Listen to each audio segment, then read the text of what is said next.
देश भर में लगातार हिंदुत्व की बात करी जा रही है। मंत्री उषा ठाकुर जी हमारे साथ में हैं। मैडम, सबसे पहले सवाल ये आ रहा है, एमबीबीएस की पढ़ाई में अब जो है आरएसएस और तमाम लोगों के नाम की बात चल रही है, किस तरह से देखते हैं? सर्वश्रेष्ठ जीवन चरित्रों को पढ़ाना ही चाहिए ताकि आने वाली पीढ़ी में भी वो त्याग तपस्या बलिदान का भाव जागे। लगता है कि बाकी जो गजनी हैं चाहे बाबर, इनके जो ज़्यादा इनके पढ़ाए गए या वो शौर्य जो राजपूतों का है उसको ढक लिया गया, जैसा कि आपने अभी बोला। भाई, आज़ादी के बाद शिक्षा जगत पे वामपंथियों का कब्जा होने के कारण देश का वास्तविक इतिहास आने वाली पीढ़ी से कोसों दूर रहा।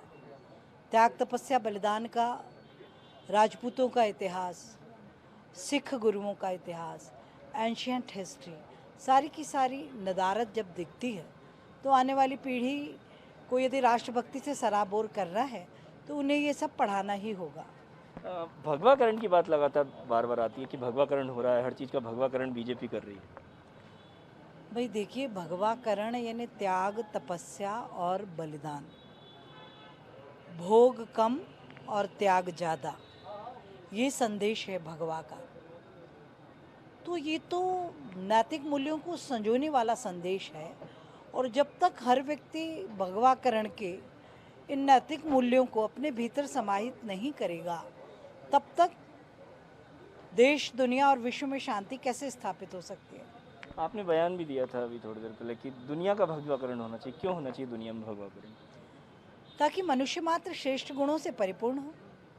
त्याग तपस्या बलिदान, भोग कम और त्याग ज़्यादा, लोकहित में, समाज परिवर्तन में, जब तक ये भाव प्राणी मात्र में नहीं होगा तब तक दुनिया सुखी नहीं हो सकती।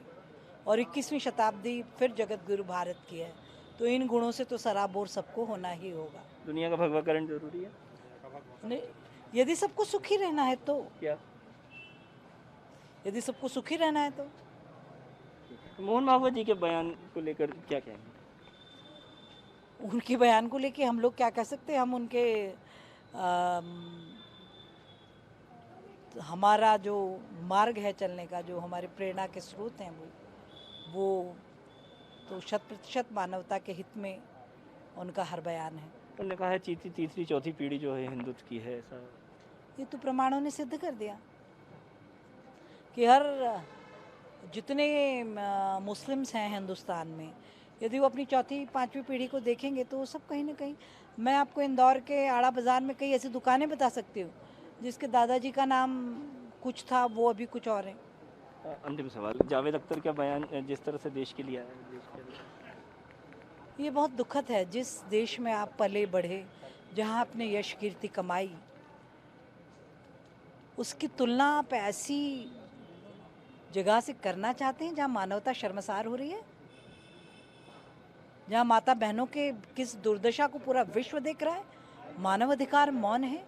सारी सज्जन शक्ति को एक साथ ऐसी नर पिशाची ताकतों के खिलाफ खड़े होना चाहिए। हाँ, साफ तौर पे मंत्री उषा ठाकुर जो हैं उनका यही कहना है कि जिस तरह से भगवाकरण की बात लेकर आ रही है, भगवाकरण अगर पूरी दुनिया में होता है तो विश्व में शांति और जो है एक तरह से आएगी। लेकिन सबसे बड़ी बात यही है कि जो एमबीबीएस की पढ़ाई के मामले में जो बात आ रही है, आरएसएस के लोगों की जीवन शैली की बात आ रही है, उसको लेकर भी साफ तौर पर बेबाक राय उषा ठाकुर ने रखी है और कहा है कि इससे ये वो चरित्र हैं जिनसे छात्रों को सीखने की ज़रूरत है। कैमरामैन फैज़ान के संग आदर्श चौरसिया, ईटीवी भारत, भोपाल।